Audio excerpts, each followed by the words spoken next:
कहानी की शुरुआत में हमें दिखाया जाता है कि मिंग के माता पिता की डेथ हो जाती है, जिससे वो रोती है। तभी मोंक वहाँ आता है तो उसे पता चलता है कि मिंग अब अनाथ हो चुकी है, तो वो उसे अपने साथ मठ में ले जाता है और फाचन को बोल के मिंग को कपड़े देने को बोलता है। फाचन कपड़े देता है, लेकिन मिंग जब चेंज कर रही होती है तो वो चुपके से उसके सामान को देखने लगता है। साथ में मोंक से बात करके मेरे साथ सोएगी ऐसा भी बोलता है, जिससे मिंग नाना बोलती है। तभी मठ में प्राइम मिनिस्टर की बीवी आती है और मठ में उसकी फैमिली को रखने के लिए थैंक यू वगैरह बोलती है। कहानी का हीरो चियांग अपने नौकर के साथ घूमते घूमते थक जाता है, तो उसी मठ में आराम करने रुकता है। अपने नौकर को आराम कर बोल के वो मठ घूमने जाता है। फाचन उसे मठ घुमाता है। तभी चियांग को पीएम की बेटी एन दिखाई देती है, जिसे देख के हीरो के पप्पू में आग लगती है। एन गार्डन में अपनी नौकर हंग के साथ जाती है। उसे भी चियांग अच्छा लगता है, तो वो हंग से पूछती है तो वो तुम्हारे पापा ने दूसरा देखा है ऐसा वैसा बोलती है। रात को हंग एन के संतरों की जम के मालिश करती है, जिससे दोनों को बहुत मजे आते हैं। चियांग रूम में आके अपने नौकर से एन के बारे में ही बात करता है। क्या फाचन अपने कमरे में मिंग को सोने के लिए लाता है। उसके सोने के बाद वो चुपके से उसके संतरों से कपड़े हटा के लकड़ी से गुब्बारों को दबाने की कोशिश करता है, लेकिन वो उठ जाती है, जिससे फाचन चुपके से सो जाता है। अगले दिन चियांग मोंक से मिलकर मुझे आपसे कुछ सीखना है ऐसा बोलता है। साथ में अपनी थोड़ी सी तारीफ करके यहाँ रहने के पैसे भी दूंगा ऐसा बोलता है। पहले तो मोंक ना बोलता है,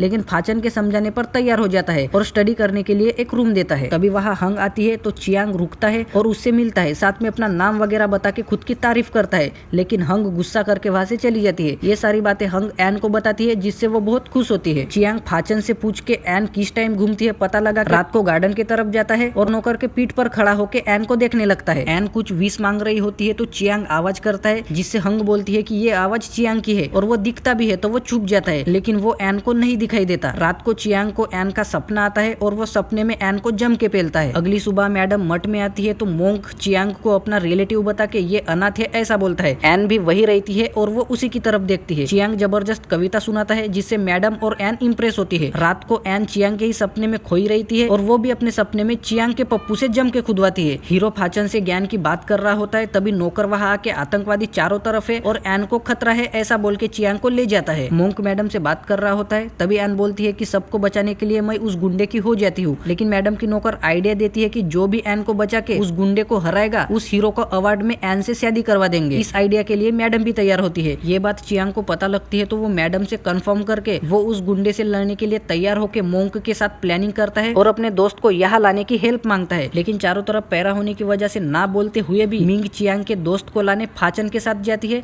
लेकिन रास्ते में एक लोंडा मिंग को उठा के ले जाता है और उसकी जम के ठुकाई करके अपने पप्पू को शांत करवाता है। तभी मिंग उसको डंडा मार के बेहोश करती है। वो मोंग के पास आके रोने लगती है, जिससे वो शर्मिंदा होता है, लेकिन वो अपना रियल नाम यू बताती है, जिससे मोंग उसे वेस्टर्न बिल्डिंग में जाओ ऐसा बोलता है। यहाँ चियांग का दोस्त गुंडों से फाइटिंग करके उसको हरा देता है, जिससे चियांग खुश होकर मैडम से मिलता है, लेकिन वो एन की शादी चियांग से करने से साफ मना करती है, जिससे वो गुस्से में वहाँ से चला जाता है। चियांग उदास होकर बाहर जाता है, तभी हंग आती है और बात करके एन को म्यूजिक पसंद है, एन को गार्डन लाऊंगी, तुम किसी तरह से उसे इम्प्रेस करना ऐसा बोल के वो एन के पास जाती है। एन भी बहुत ज्यादा उदास होती है, लेकिन किसी तरह से हंग उसे गार्डन में लाती है। हंग सिग्नल देते ही चियांग म्यूजिक बजाता है, जिससे एन पूछती है कि कौन बजा रहा है, तो हंग चियांग की तारीफ करती है, जिससे एन खुश होकर वहाँ से चली जाती है। अगले दिन हंग चियांग के पास एन का लव लेटर लेके आती है, जिसे पढ़ के वो बहुत खुश होता है, क्योंकि उसमें वो मिलने को बुलाती है। शाम को वो मिलने जाता है, लेकिन खुशी के मारे वो एन को जम के पकड़ता है, जिससे वो गुस्सा करके भगा देती है। अगले दिन मैडम को उसकी नौकर बताती है कि चियांग की तबीयत बहुत खराब है, तो वो हंग से बोलकर एन के साथ चियांग को मिलने जाओ ऐसा बोलती है, क्योंकि मैडम रिवॉर्ड देने के टाइम चियांग को एन का भाई बना देती है। हंग एन को बताती है तो वो चियांग को स्पेशल रेमेडी देने को बोलती है। हंग चियांग के पास जाके बात करती है और लव लेटर भी देती है, जिससे वो खुश होता है। तो हंग पूछती है कि उस दिन एन ने गुस्सा क्यों किया था, तो वो सब कुछ बता देता है, जिससे हंग बोलती है कि लड़की को ऐसे नहीं मिलते, तो वो लड़की से कैसे मिलते हैं मुझे बताओ ऐसा बोलता है। हंग उसे बताना शुरू करती है, जिससे दोनों गर्म होने लगते हैं और वो हंग के अमृत दबाने लगता है। हंग को भी बहुत मजे आने लगते हैं, लेकिन चियांग को होश आते ही वो दूर हो जाता है और हंग वहाँ से चली जाती है। हंग एन के पास जाके उसको मिलने के लिए तैयार करती है और रात को एन को चियांग के कमरे में ले जाती है। चियांग भी अपने नौकर को दूसरे रूम में सोने भेजता है। एन को चियांग के कमरे में छोड़ के दरवाजा लगा के हंग चुपके से देखने लगती है कि दोनों कैसे खुदवाते हैं। हीरो एन के संतरों को खुला करके जम के दबाता है, साथ में उसकी सुरंग से पानी निकालना शुरू करता है। एन भी उसके पप्पू पे बैठ के जम के पेलम पेलाई करती है। उनको घपाघप करते देख हंग भी गर्म होकर खुद को उंगलियों से शांत करती है और सुबह सबके उठने से पहले एन को वहाँ से ले जाती है। इनके कारनामे मैडम के नौकरानी को पता लगते ही वो मैडम को बताती है, तो वो हंग को बुला के उसको गालियां दे के खूब चिल्लाती है। हंग भी अपनी सफाई में बहुत कुछ बोलती है, साथ में आप ही ने वादा करके उनकी शादी नहीं की ऐसा वैसा बोल के इससे आपकी रेपुटेशन क्या रह जाएगी ऐसा भी बोलती है, जिससे उसकी कुछ बातें मैडम को सही लगती है तो वो एन और चियांग को बुला के माफी मांगती है, साथ में उनकी शादी के लिए तैयार भी होती है, जिससे वो दोनों बहुत ज्यादा खुश होते हैं। अगले दिन एन और हंग बात कर रहे होते हैं, तभी चियांग का नौकर वहां आके चियांग ने टाइटल जीता है और उसे अच्छी पदवी मिली है ऐसा बताता है और चियांग का लेटर भी देता है, जिससे एन बहुत ज्यादा खुश होती है। अगले सीन में हमें हैंग अपनी बहन से बात करता हुआ दिखाई देता है। हैंग एन का कजन होता है और एन के पापा ने हैंग के साथ एन की शादी कराने का वादा मरने से पहले कर चुका होता है। हैंग को चियांग और एन के बारे में पता चलती ही वो मैडम से मिलने जाता है। वहाँ मैडम हैंग को देख के शॉक होती है, तो वो सारी सच्चाई बता देती है। साथ में चियांग मुझे बिल्कुल भी पसंद नहीं है ऐसा बोल के चुपके से तुम एन के साथ शादी करो ऐसा बोलती है, लेकिन इनकी बातें हंग सुन लेती है।